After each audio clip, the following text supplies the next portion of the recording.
नमस्कार मंडळी. श्री स्वामी समर्थ सर्वांना. रंजना किचन रेसिपीजमध्ये सर्वांचे खूप खूप स्वागत आहेत. तर आज मी बनवणार आहे एकदम मऊ लुसलुशीत आणि पांढरी शुभ्र इडली. त्यासाठी मी इथे काही टिप्स सांगणार आहेत आणि व्हिडिओ शेवटपर्यंत बघा आणि चॅनलला सबस्क्राईब केलेले नसेल तर सबस्क्राईब करून घ्या आणि व्हिडिओ आवडला तर शेअर करा, लाईक करा, कमेंट करा. तर इथे विशेषतः म्हणजे मी इथे राशनचे तांदळाची इडली बनवलेली आहे, ती पण एकदम पांढरी शुभ्र, अजिबातही सोड्याचा वापर केलेला नाही. तर ती कशी बनवते मी, तर चला रेसिपीला सुरुवात करूया आणि व्हिडिओ शेवटपर्यंत बघा. इथे मी 2 वाटी राशनचे तांदूळ घेतलेले आहेत, एकदम स्वच्छ करून घेतलेले आहेत आणि ते 2 वाटी तांदूळ आणि पाऊण वाटी उडदाची डाळ आणि 1 चमचा मेथी आणि 2 चमचे साबुदाणा. साबुदाणा घातल्यामुळे इडली एकदम मऊ आणि इतकी हलकी बनते आणि एकदम पांढरी शुभ्र बनते आणि नरम पण होते.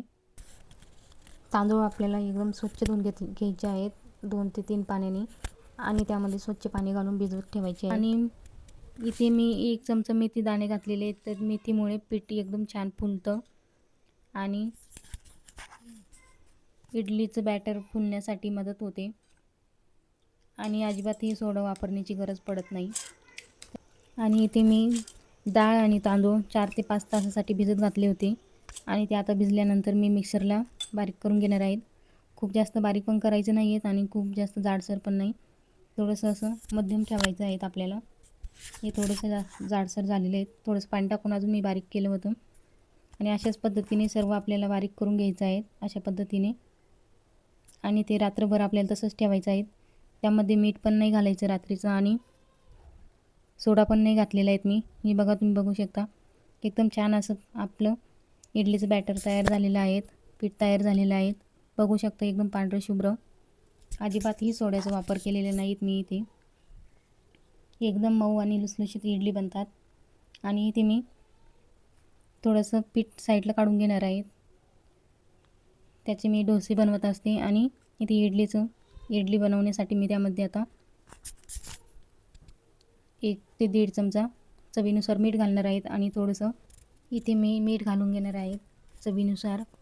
विशेषतः म्हणजे पावसाळ्यात किंवा हिवाळ्यात पीठ व्यवस्थित आंबत नाही, कधी कधी कठीण जातं. म्हणजे मेथी वापरल्यामुळे पीठ एकदम छान फुलायला मदत होते आणि पीठ चांगलं फुलून आल्यानंतर आपल्याला चवीनुसार मीठ घालायचं आणि हलक्या हाताने मिक्स करून घ्यायचं आहे. आणि इथे मी इडलीच्या पात्रामध्ये पाणी टाकून त्यामध्ये आपल्याला लिंबू पिळून घ्यायचं आहे, म्हणजे इडलीचं भांडं आपलं काळं पडत नाही. मेन टिप्स म्हणजे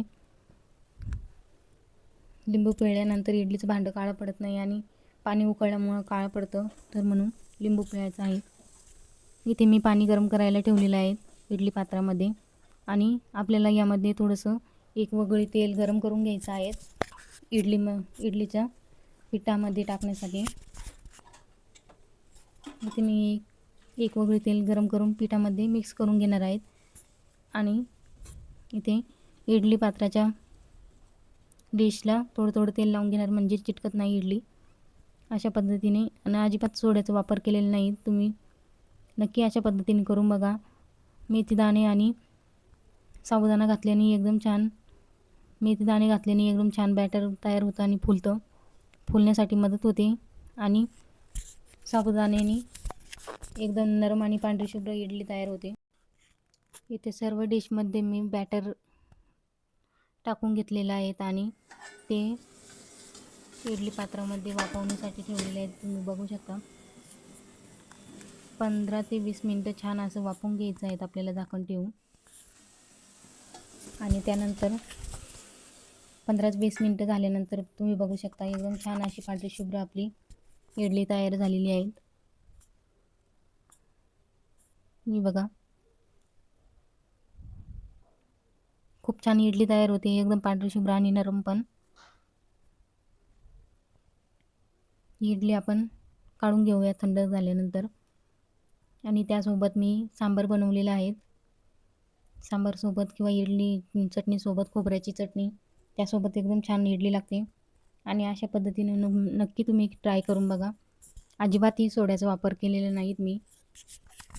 आणि एकदम पांढरी शुभ्र राशनच्या तांदळाची इडली बनवलेली आहेत मी. चवीला पण एकदम छान लागते. तर अशा पद्धतीने नक्की ट्राय करून बघा आणि रेसिपीज आवडली तर चॅनलला सबस्क्राईब करा, लाईक करा. सर्व मी इडली काढून घेतलेले आहेत इडली पात्राच्या डिशमधून. आणि इथे सांबार बनवलं होतं मी. सांबारची रेसिपीज नाही शेअर केलेली मी. तर इथे अशा पद्धतीने मी इडली बनवलेली आहेत. रेसिपीज आवडली तर चॅनलला सबस्क्राईब करा. माझ्या रेसिपीज आवडतात की नाही कमेंटमध्ये नक्की सांगा. ही बघा, तुम्ही बघू शकता एकदम नरम आणि पांढरी शुभ्र आपली इडली तयार झालेली होती. अशा पद्धतीने नक्की ट्राय करून बघा आणि अशाच नवनवीन रेसिपीजसाठी चॅनलला सबस्क्राईब करून ठेवा. लाईक करा, कमेंट करा आणि शेअर करायचं विसरू नका. पूर्ण व्हिडिओ बघितल्याबद्दल धन्यवाद. श्री स्वामी समर्थ सर्वांना.